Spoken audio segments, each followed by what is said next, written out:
Kisah gagalnya Gerwani PKI meracuni ratusan orang di Kalimantan Selatan, Kalsel. Kisah ini dikutip dari artikel berjudul, Rekam Jejak PKI di Kalimantan Selatan. Sempat ingin racuni pejabat dan warga HSU, yang dimuat di situ berita klikalsel.com. Menurut sejarawan Universitas Lambung Mangkurat, Mansur, yang jadi narasumber dalam artikel tersebut, dikisahkan tentang sepak terjang para pendukung PKI di Kalsel. Menurut Mansur, di Kalsel, PKI berkembang di bawah kepengurusan yang terdiri dari Amar Hanafiah sebagai sekretaris satu komite daerah besar, CDB PKI Banjarmasin. Suyo sebagai pimpinan Sopsi Kalimantan Selatan, juga S.A. Sofyan yang menjabat sekretaris CDB PKI Kalimantan Selatan. Pasca G30 SPKI gagal, Amar Hanafiah ditangkap lalu diadili oleh Mahkamah Militer Luar Biasa di Banjarmasin pada tanggal 14 Agustus tahun 1967. Amar Hanafiah dijatuhi vonis hukuman mati.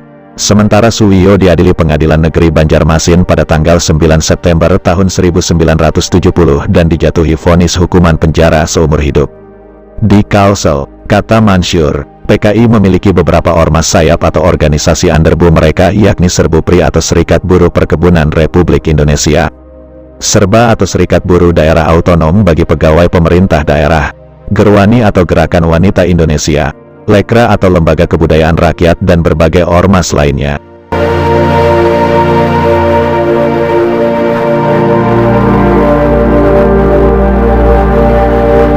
Nah, pada tahun 1959, Hasan Basri yang ditunjuk jadi Panglima Daerah Militer 10 Lambung Mangkurat bersikap keras terhadap PKI yang kerap melakukan aksi sepihak.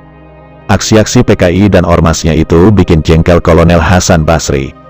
Pada tanggal 22 Agustus tahun 1960, Hasan Basri pun mengambil langkah tegas membekukan PKI beserta ormasnya dan menahan para pengurusnya. Rupanya, langkah Hasan Basri membekukan PKI di daerahnya tak disukai Presiden Soekarno. Menurut Mansur, Hasan Basri dipanggil Bung Karno ke Jakarta. Di istana, Hasan Basri bersama dengan dua panglima lainnya ditegur keras oleh Presiden Soekarno. Namun, Hasan Basri sebagai kepala penguasa perang daerah Kalsel tidak menaati teguran Presiden. Pembekuan PKI dan ormasnya diikuti oleh daerah Sulawesi Selatan dan Sumatera Selatan. Peristiwa ini dikenal dengan sebutan Tiga Selatan, kata Mansur.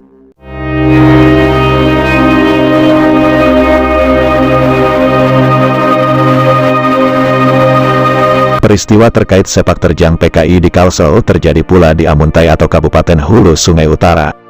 Peristiwa di Amuntai itu terjadi pada tahun 1965. Anang Abdul Muin, salah seorang saksi sejarah dalam peristiwa tersebut, menuturkan kesaksiannya. Kata Anang, dalam kegiatan politiknya, PKI selalu mencetuskan bermacam semboyan yang kemudian dipopulerkan oleh seluruh anggota dan simpatisannya di seluruh Indonesia.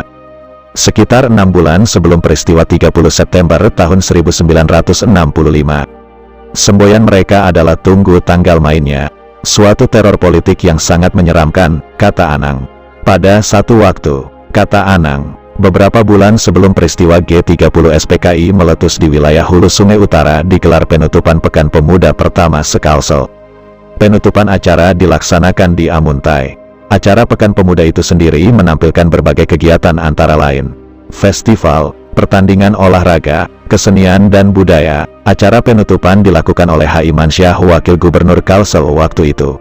Anang Abdul Muin sendiri ketika itu dengan beberapa orang kawannya dari Kandepen Kabupaten Hulu Sungai Utara mendapat kepercayaan dari panitia pelaksanaan untuk menerbitkan buletin setiap hari di samping kegiatan rutin penulis sebagai koresponden surat kabar dan RRI.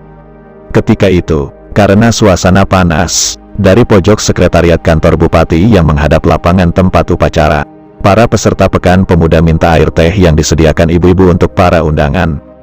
Ternyata ada anggota khusus Gerwani PKI dari Banjarmasin yang memasukkan sejenis racun ke dalam tempat teh tersebut, kata Anang. Meskipun begitu, kejadian tersebut tidak menimbulkan korban, sebab air teh dicurigai telah diberi racun dan telah dituang ke dalam gelas serta siap untuk dibagikan.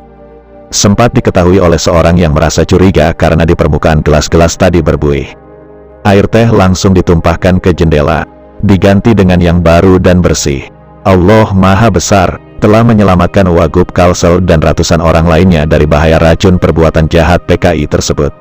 Entah apa yang terjadi, seandainya racun di gelas-gelas tersebut sempat diminum para undangan, kata Anang Abdul Muin.